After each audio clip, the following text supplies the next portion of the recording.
everybody, it's Gypsy.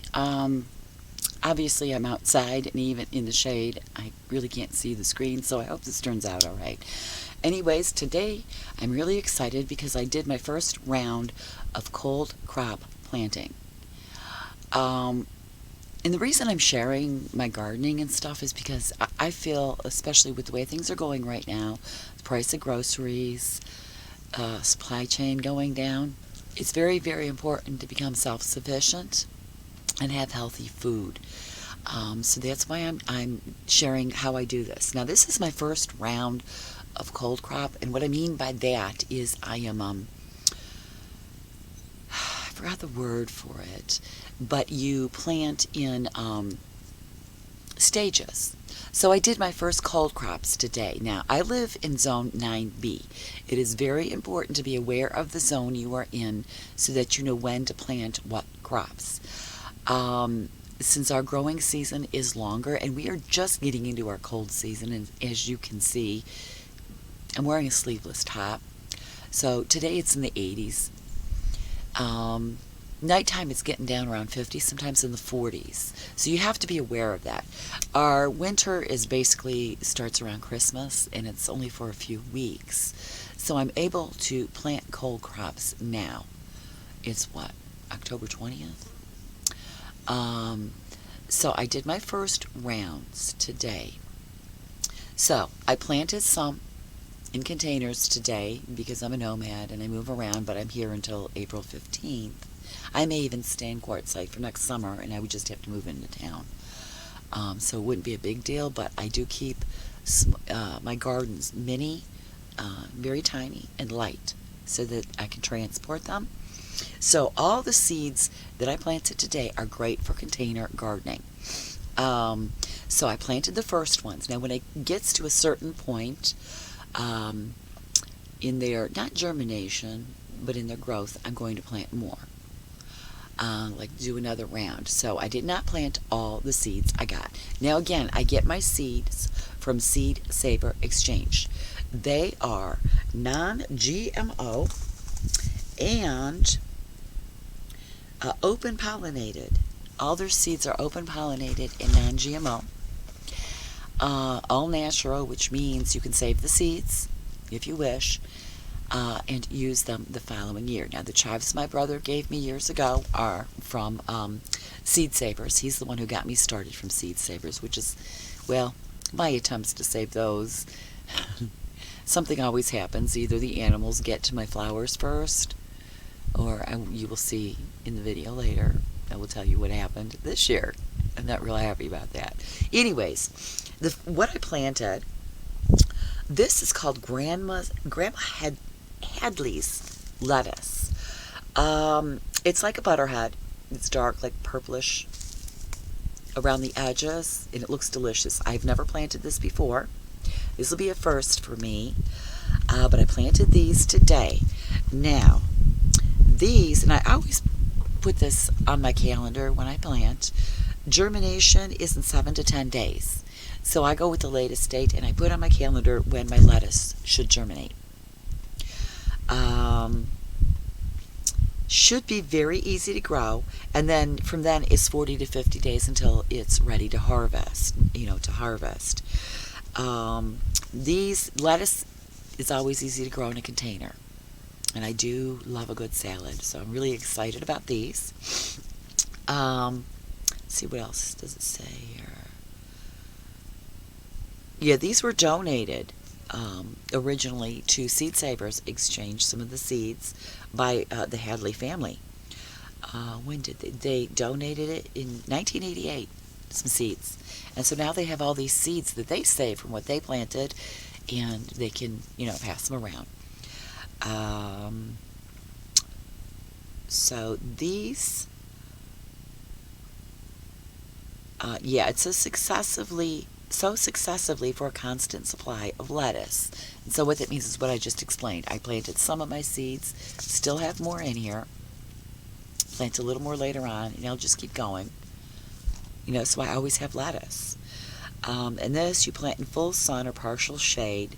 As long as I keep up on the watering and keep my eye on it, it should do good in the desert.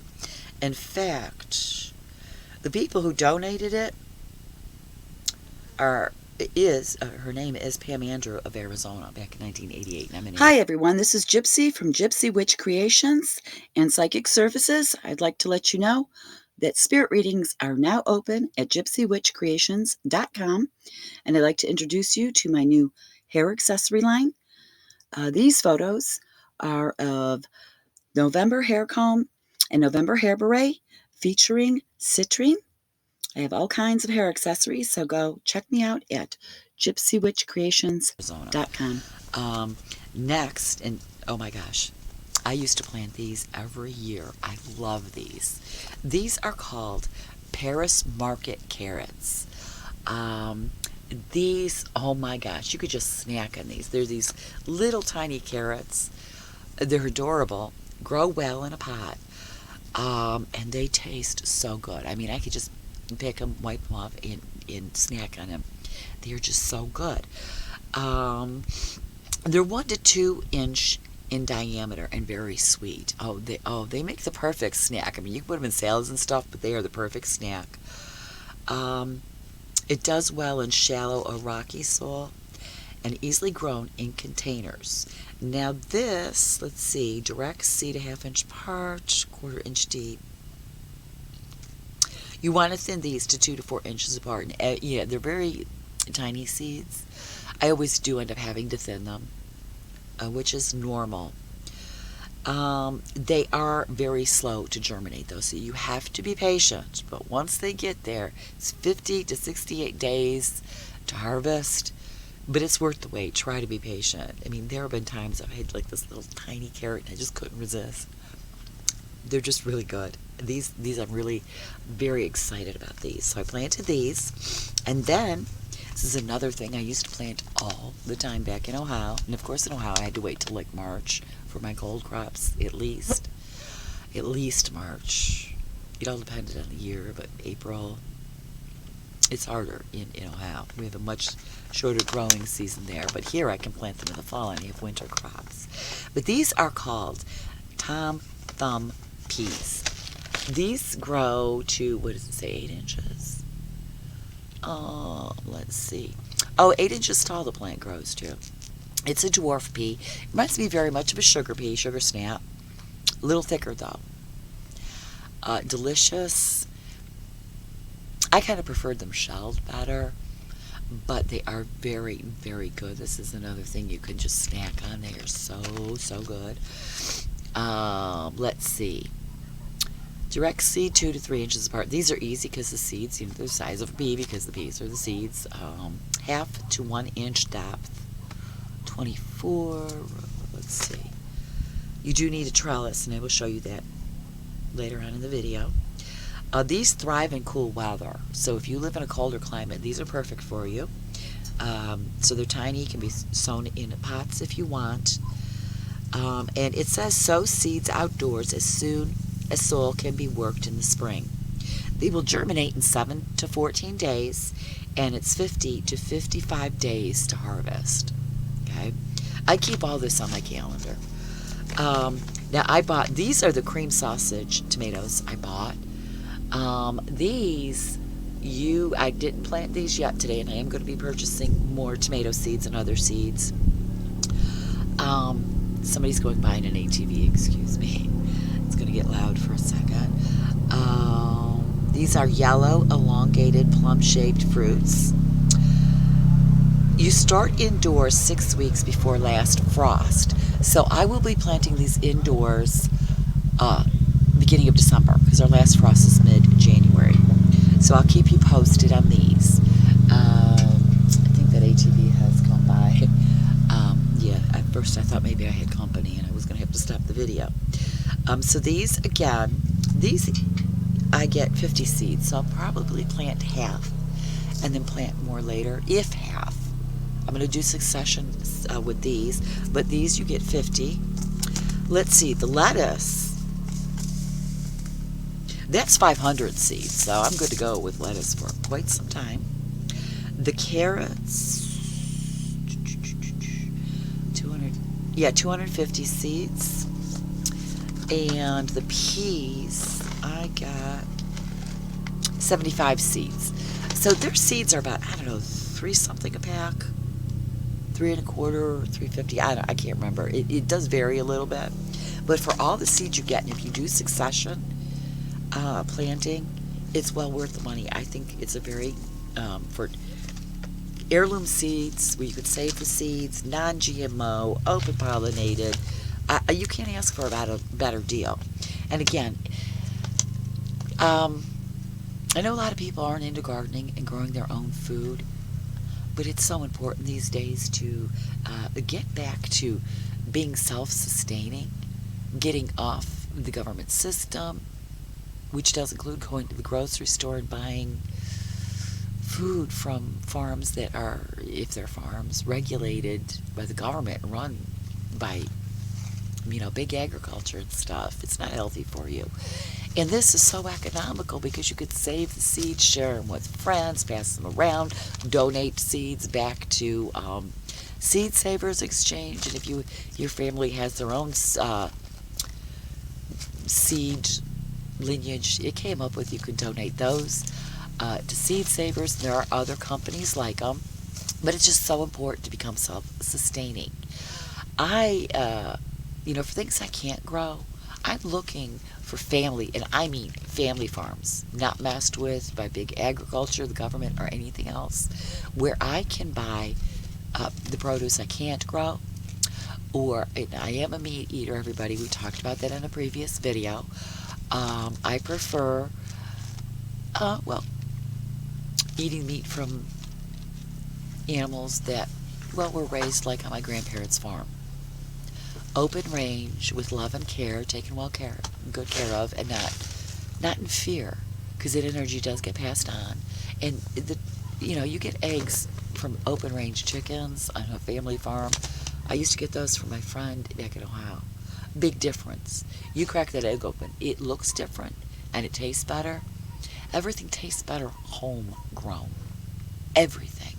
And there's a reason for that. It's healthier for you. And with what's going on, I think it's opening more and more people's eyes to we need to eat healthier. And I'm not saying, like I said, I enjoy an occasional potato chip. I do like to make my own, though. Those are even better. But I don't do it all the time. My snack of choice lately are nuts. I've been making my own trail mix. So I'm really into that lately. But I do eat my junk food or go to fast food restaurants every once in a while if I have to. But I am looking for a farm in this area where I can purchase meat, eggs, cheese that are raised, grown, the way our Creator intended. Yet with love and care, having that loving energy, not the fear energy. But anyways, with the way things are, people really consider this. And if you live in a city and you have a very small plot of land, I don't even have land. I've never owned land. I think more like Native Americans. I don't believe land was ever meant to be owned. And to me, if I owned property that's caging me in, tying me down, I want to be free. So I garden like this with these small pots. So if you live like that, or you live in an apartment and you want to grow food, you could do it in containers. In fact, if you go to Seed Savers, there's a section on container gardening, and they recommend the seeds. In fact, I think they even have a pack of seeds, a whole bunch of different things that are meant for container gardening. Look there are other companies just like Seed Savers. I'm not sure the name of them. I always use Seed Savers. But I'm just so excited to share this video. So, I think right about now, I'm going to share the two videos I did of what I planted today, an update on the caterpillar situation, and how I'm starting to enclose my plants so they are not attacked by rodents or feline, I should say. Yeah. And so I'm working on that. I have my first, it's like a little enclosure, a cage that I put around my plants. I'll show you that. I'm going to be making more.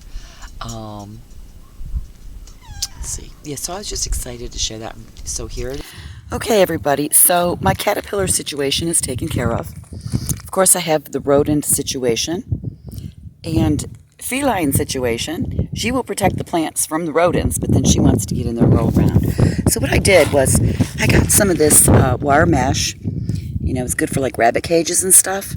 I built it around the milk crate, and I have these wires, it's coated wire, binding it together so that I can just untwist it, open up, and get to my plants.